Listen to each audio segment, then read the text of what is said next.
Hello, Huskies back again with more Chicago Blackhawks GM mode, Retro mode commentary. We kicked this off last episode, just kind of going over the team. I'm doing a little more kind of in-depth look at our contract situation here. I don't have with the team that I'm icing right now. I have 20 players, 19 skaters, and 2 goalies. Nope, that's wrong. I have 18 skaters and 2 goalies. And we have 720,000 in cap space. Not a whole lot, especially considering we have to sign Panik, Roosevelt, Rasmussen, McNeil, Desjardins, and Polka. Polka's going to get a decent increase stat-wise, so he's going to need a bigger contract. Brian Campbell won't be brought back. He'll probably retire. But I'm just kind of seeing who is on the chopping block. I kind of went over it last video. Brent Seabrook's on the block, obviously, and so is Marcus Kruger. But looking at the rest of the team, I mean, my bottom 6 is all entry-level deals, and it kind of has to be when you've got 2 guys making $10.5 million. But if I can move Kruger, now Kruger making essentially 3.1 isn't awful for this regular season. I'm not too sold on making any moves before the season starts, because if I go to my trade screen and I show my trade value, if I'm going to try to get... I mean, I could move Kruger for a bottom 6 guy, but I'm not too stressed out on cap space right now. Seabrook has a lot of cap space, or a lot of value, and he's got that 8-year deal. Pfft. I'm going to have to really draft well with this team. But yeah, Seabrook's going to probably go... I'm going to let my season kind of dictate how I decide to move about team pieces. But the first guy that's going to get moved, it's going to be... fucking... What's his face? Marcus Kruger. What the hell is he? There's no way he's that low. No, actually, he has no trade value. So he's an 81 overall. He's a bottom 6 guy. So if I look at salary, he's what, the 3-6. He's the 9th highest paid player in the organization, and he's got the lowest trade value of the top probably 20. So yeah, Kruger's got to go. And I actually think I'm going to trade... do I want to trade Kruger before the season starts? Like I said, I'm not in a rush to make any moves because I want to see how the team performs. Yeah, he's got the least amount of trade value on the team. I mean, there's plenty of teams that want him, but I don't currently have a player that would take his spot, per se. Considering his trade value is so low. I mean, I would want to try to find a bottom 6 center. I mean, for cheaper, obviously. Nick Smalling, 2.2, that's too much. Matt Cullen, he's 39. Holy shit, Matt Cullen.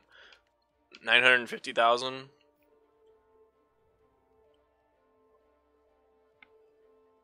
Honestly, if I do that deal for Matt Cullen, it is Matt, right? Yeah. I wonder if they would take that straight up. Or if I can get, like...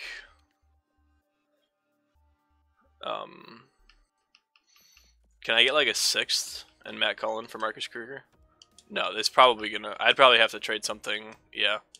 I have to give away something with Kruger. And they probably only want NHLers. Oh, they don't. Ooh, they want Mashinter, the man shitter. Damn, they put a Simrel. They want Roosevelt? Why?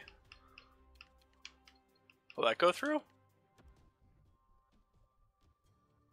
It's not too thrilled to part ways, what you're asking. We're not completely off base. I'd have to give up a bunch to get this guy. Really? I have to give up this much? How about a 7th? Will that throw it over the edge? No. Alright, so I'm not going to make a deal right now. Kruger's going to have to go regardless, but let's see how the team performs. before I make a whole load of trades. Now, as I mentioned last video, this team is not a video game team. This is a real life team. Like, they don't translate well to video games. Mostly because Nick Schmaltz, Richard Panik, Ryan Hartman, like, these guys aren't rated as high as they probably should be. But even then, I mean, even if they're rated in the 80s, they're still not blowing anybody away in the bottom 6.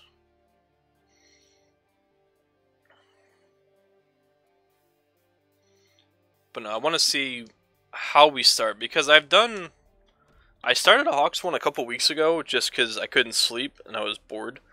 And this team wins like crazy. But we'll do our annual first game of the year starting it off. Alright, so we're down 1-0. Scotty Upshall. Good way to answer back, Jonathan. Patrick Kane gets his first goal of the season. But yeah, somehow this team manages to win. I mean, I know our top 6 is pretty good, but it's really not. Our top 6 is... Oh, and going back to who I need to move, Hossa is probably somebody that gets dealt. I know everybody loves Marian Hossa, and I do as well. I don't have a random skin condition I can play as a card after the season, so he might be a move. If I can find somebody younger... Oh, and Colton Parayko wins it. So we lose game 1 in overtime to the St. Louis Blues. If I can find a player of similar stat, if I can find a two-way forward that's similar attribute overall wise for cheaper, I'll probably try to make that move. All right, so we're 0-1-2. Time to tear it all down. We're trading everybody. We're 0-2. Sorry, that's how I envision the Hawks fan base.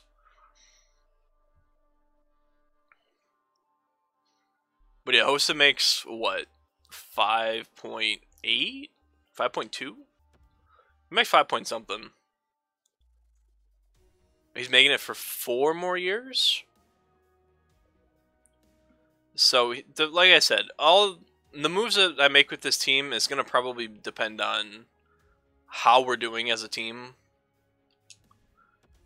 Because I can probably trade Marian Hossa and get 2 players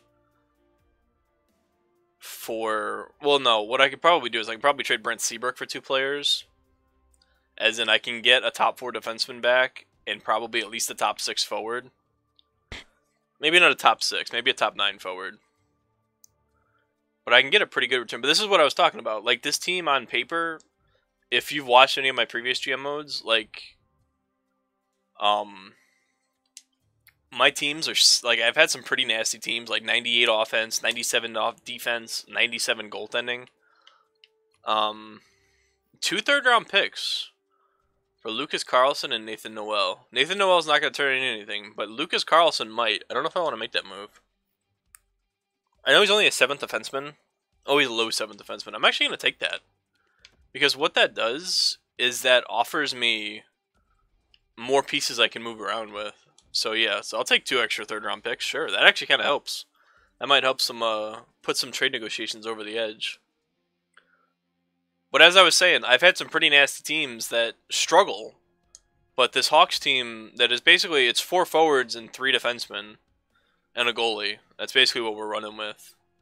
And, I mean, we've kind of cooled off now, but we were 8-3-2 there for a bit. So I don't know how this team wins consistently. I know Patrick Kane and Jonathan Toews put up a great deal of points, and so does Artemi Panarin.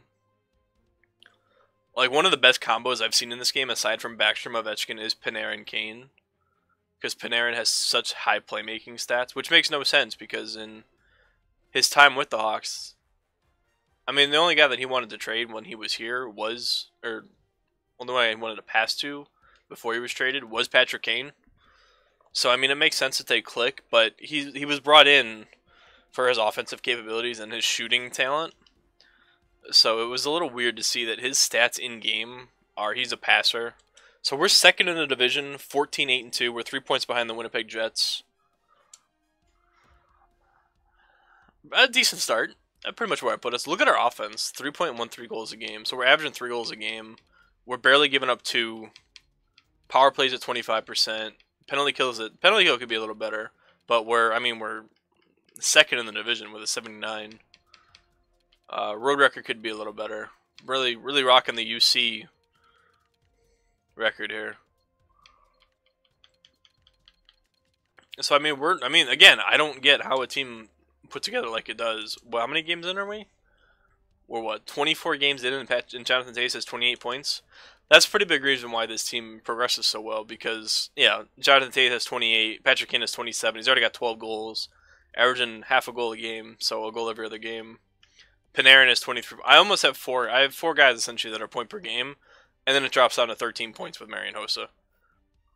He's an 88 overall. I didn't think he was that high. But this is what I mean. But look at the plus minus. Like, this team, I don't have the greatest point numbers once you get past the first line, but we don't give up goals. I mean, I would like to see some more scoring out of our bottom six. I mean, Dennis Rasmussen has 6 goals, and I think he's our fourth line center. Kruger is our fourth line center. Kruger has 5. Schmaltz has 5. Hjalmarsson's a -2. Wow, interesting. How is he a -2? Oh, because he's playing with Polka. And Polka needs time to progress. Alright, so that makes sense. Yeah, I'm still not sold on making any moves. I mean, I know that GM modes are more fun when you're dealing, wheeling and dealing. Kind of trying to find pieces that fit, but I don't have any, like, historic... I mean, I don't have any real need for cap space right now. We have 700k. I mean, if we start to dress, if our first line can't carry us for a bit, I might have to make a move. Because that second line it needs a scorer. I think the second line is Hossa, Panarin, or no, Hossa, Anisimov, Hartman. So I don't have a second line sniper because Panarin's playing on the first line with Kane and Toews. So I might actually move Marian Hossa for a second line scorer. Yeah, because we're starting to struggle here.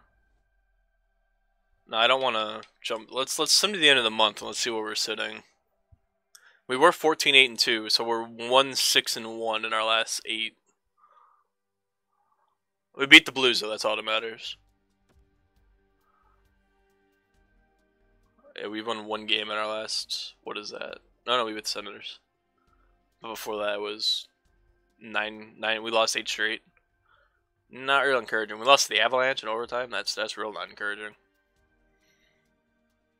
But yeah, I think the smartest move is to trade Hossa for a better second line forward.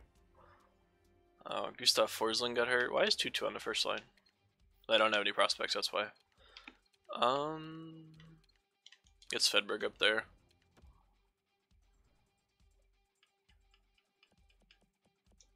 See if this Carlson kid can play anything. Oh, it's a different. I have a different Jonathan Carlson. Oh, just best lines it. Fuck it.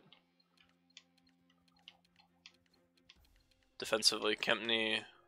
Kempney can play that for a bit until Forsling gets healthy. Alright, so after a month, we played what? 2, 5, 9, 12. We played 15 games, so let's see what stats look like. I mean, we're obviously a bit more average. Yeah, we're 4th in the division now. We're 7 points behind the Winnipeg Jets. 6 points behind second place. Patrick Kane still. He's got 38 points in 39 games. Oh, no, wow. Duncan Keith has 38 points in 39 games. What the fuck? Patrick Kane is 38. Jonathan Toews is 38. Artemi Panarin is 32. Marian Hossa is 25 and Nisimov. Yeah, so that second line needs a sniper. Because I'm rocking... I have all two-way forwards throughout this lineup. Marcus Kruger's a -6 now. Yeah, we're starting to kind of hit a wall here. I might need to change my defensive pairings, because Hjalmarsson's really struggling with Polka.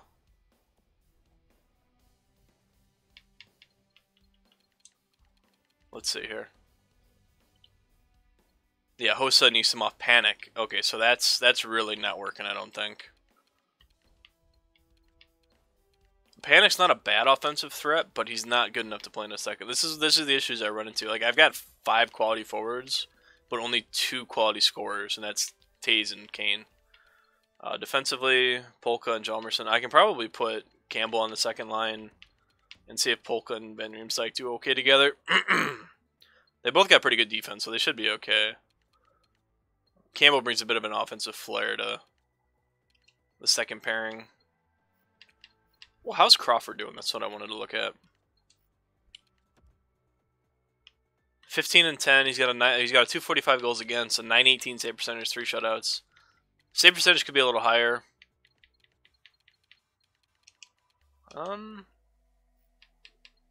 Yeah, I'm really leaning towards moving Hossa. I mean, I don't need to get as high of a return for him, but if I can somehow grab a second line forward, or maybe even 2, that have more of an offensive. Like, I love Hossa, but he's not translating well, and I don't have guys to play with. And I don't want to trade Anisimov because he's only... How old's Anisimov? Anisimov's 28, so he's not terribly old. Alright, but here's Hossa. He's 37. Let's see what teams want him. Boston, Minnesota, Montreal, Nashville, San Jose. Alright, so if I go to Boston, I'm sure Washington wants... Oh no, Washington doesn't. If I go to Boston, what does Boston have to offer? Nothing, right? Pasternak. Playmaker. How much does he make? He's on an entry level. Pasternak might not be a bad grab, because their trade values are pretty close. He's a little higher. I left my phone on. I'm a bad YouTuber.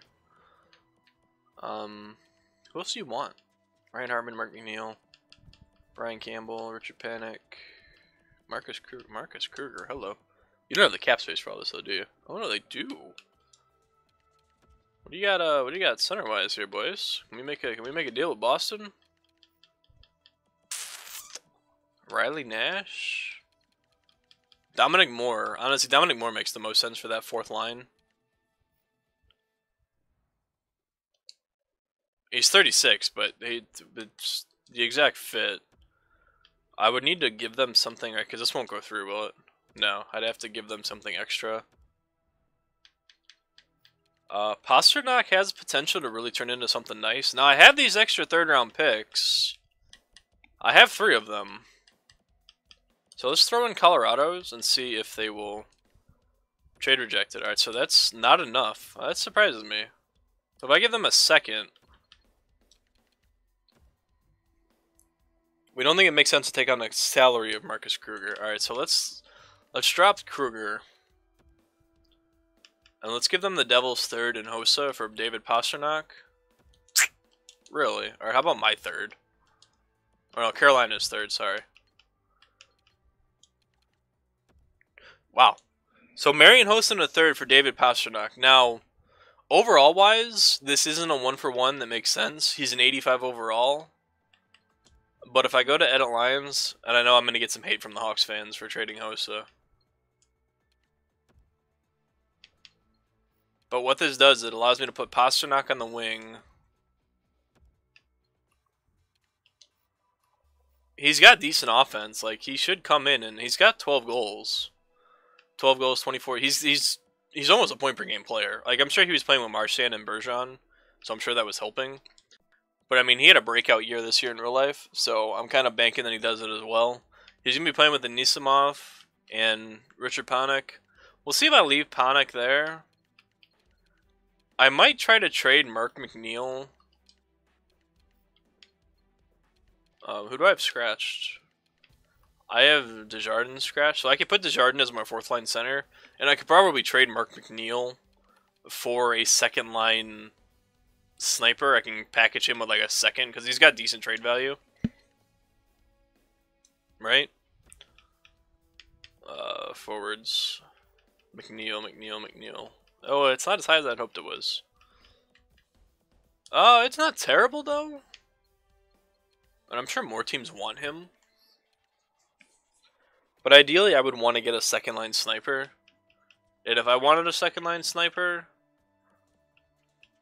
I would have to really overpay. Not overpay, but I would have to make a deal that makes sense for kind of a rebuilding team. Or even Going back to an old favorite. Where is he? Turbo. He's actually a fairly good player. And he's rather cheap. I really liked the kid when he was here. But he just didn't fit. Sebastian Aho is another guy. I wonder if I can get Teravainen. Where am I at in the video? I'm at 20 minutes. Teravainen for McNeil. What else do you want from me? You probably want future players. Pretty much. DeBrincat, Anisimov. I don't want to trade any top 6 or top 9. This Graham Knott kid, though. I mean, he's a top whatever. Alright, Skaters. They don't have anybody on the block? Really? How do you not have anybody on the block? I don't want to bring back Brian Bickle. Jamie McClement makes 1.2. He only got 1 year left. Will this go through? No, I need to give them something just a little bit more. Now, the one thing about being someone that plays GM mode specifically is I kind of know how players progress. And Teravainen can get to as high as an 88 or an 89. So he is well worth Mark McNeil and possibly a second. And this Graham Knott kid's an AHL prospect. Really? A second round pick? You don't want a second? I'm not giving you a first. You're out of your mind. Absolutely out of your mind. Teravainen is not that good. What if I give you a third next year? Would this put it over the edge? There we go. Alright, so it's a bit of a... I kind of channel my inner Bowman with a hometown kid. Hometown kid. Bringing the band back together by bringing Teravainen back to Chicago. And what this does... Mark McNeil doesn't really progress on this team as much as I would like him to. So, Teravainen, Anisimov, Pasternak, Panik, Kruger, Hartman, McClement, Rasmussen, Harden, Desjardins. So McClement needs to get scratched for... who's scratched? Nick Schmaltz is scratched, right? Yeah, I think I'm going to actually send Schmaltz down. Because... oh, I need to change my defense. Oh no, that's what I was going to go with. Because he's a top 6, yeah. I'm actually going to send Schmaltz down so he can play on his first line with Carrick and Mott. And maybe he gets a better boost. Because I just don't think playing in the AHL... He's not doing enough in the NHL to warrant being here. I think it's only hurting his progression. I mean, he's already what? He's only 20 years old. He's a minor scoring forward, so I can send him down. And I can call up... who do I want to call up? I just want to call up Tutu. Yeah, let's just call up Tutu. He's going to be a healthy scratch anyway. But he's a decent player to have for injuries. But let's best lines this. And let's get Nick Schmaltz at center. What's Carrick? Carrick's a center, 75, 73. So let's put Schmaltz on the wing and Carrick at center with Tyler Mott on the other side. Let's actually swap these two out. Oops. Nope. I want Schmaltz on the left. So I'm kind of hoping that putting Schmaltz in the AHL helps him get a little bit of a boost. Not Ville Polka. Gustav Forsling will take his spot back once he's healthy. But yeah, we traded for David Pasternak and Teuvo Teravainen. We traded away... So what did we trade away? Just Mark McNeil, who got traded away in real life. Never really was given a chance with the Hawks. And we traded away Marian Hossa, who is the ageless wonder, it seems, but he makes 5.2. David Pasternak doesn't make anything. Another guy I have to re-sign, but he shouldn't want more than 5 point whatever Hossa was making. And Teravainen has really good progression possibilities. So I'm kind of banking on this team is good enough to make the playoffs now, but year 2, we're going to be a really good cup contender. But that's where I'm going to call this video. I love all the support that I saw in video 1. Or episode 1. It's nice to see a couple Hawks fans there. Hopefully I don't ruin your favorite team too bad. I am a Hawks fan, so that hurt a little bit. But salary cap is salary cap. But yeah, if you haven't watched my previous GM modes, I listen to the comments. I reply to the comments mostly. Feel free to shit on me in the comments. Like if you don't like my trades, let me know. That's what the comments are for. We have a discussion. We kind of toss ideas off one another. So if you hang around for the majority of the GM mode, it will be a conversation in the comments. But yeah, please do. If you enjoyed the video, leave a like. That's how it spreads. And as always, thank you for watching. And I will see you on Wednesday for episode 3. Hopefully we look like the playoff team I anticipate us being.